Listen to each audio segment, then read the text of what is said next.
Hello students, welcome to easy math for JEE. I am Ujjwal Kaushik, your friend. जो भी students IIT JEE की preparation कर रहे हैं उनके लिए हमारा चैनल बहुत यूजफुल है।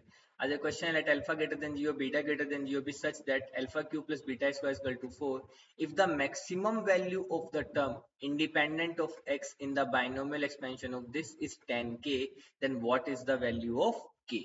तो देखो यहाँ से हम अपने क्वेश्चन को शुरू करते हैं। तो हमें क्या गिवन है? अब हमें पता है कि जब भी हमें एक्सपेंशन गिवन होता है binomial expansion x plus y की पावर n, तो उसकी जनरल टर्म क्या होती है?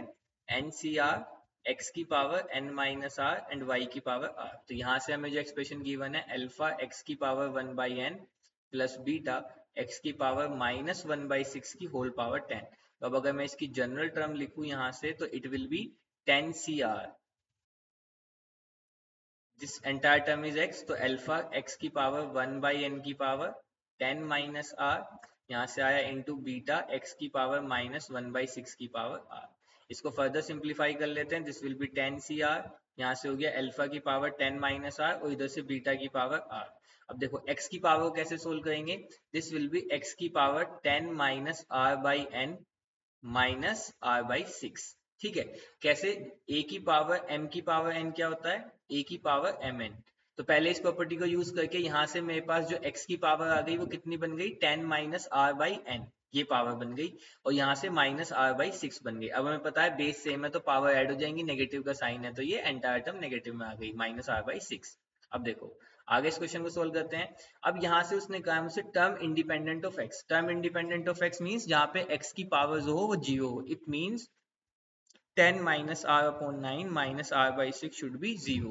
तो यहाँ से इसको फर्दर सोल्व कर लेते हैं। इट विल बी r/6, तो यहाँ से हो जाएगा 60 minus 6r is equal to 9r।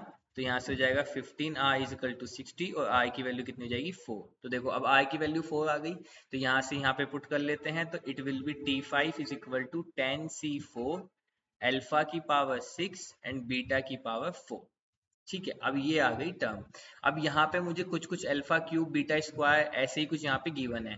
अब देखो यहाँ पे एक जो ध्यान देने वाली बात थी, उसने कहा था कि इफ द, अगर वो कहता if the value of the term independent of x is 10k, तो हम इसको डायरेक्ट 10k के इक्वल रख देते। बट उसने यहाँ पे वर्ड यूज किया maximum value of term. Fine. तो अब मैक्सिमम मिनिमम वैल्यू निकालने के लिए हम कॉन्सेप्ट यूज करेंगे एम और जीएम का। तो हमें पता है arithmetic mean is greater than equal to geometric mean. अब हमें किसका निकालना है? इसका। तो हम इसको लिख देते हैं alpha cube plus beta square upon 2 is greater than equal to alpha cube into beta square की पावर 1/2।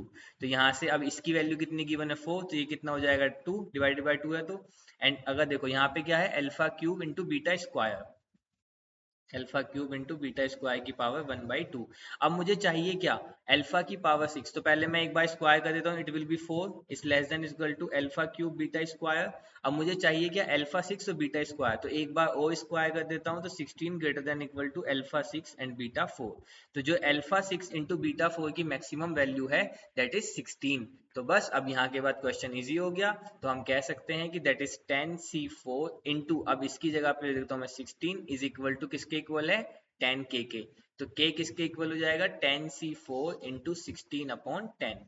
और जब आप इसको सोल्व करेंगे तो you will get 336 is your right answer. I hope you are able to understand the video. If you have still doubt, you can ask to me into the comment box. Please subscribe the channel. Thank you very much.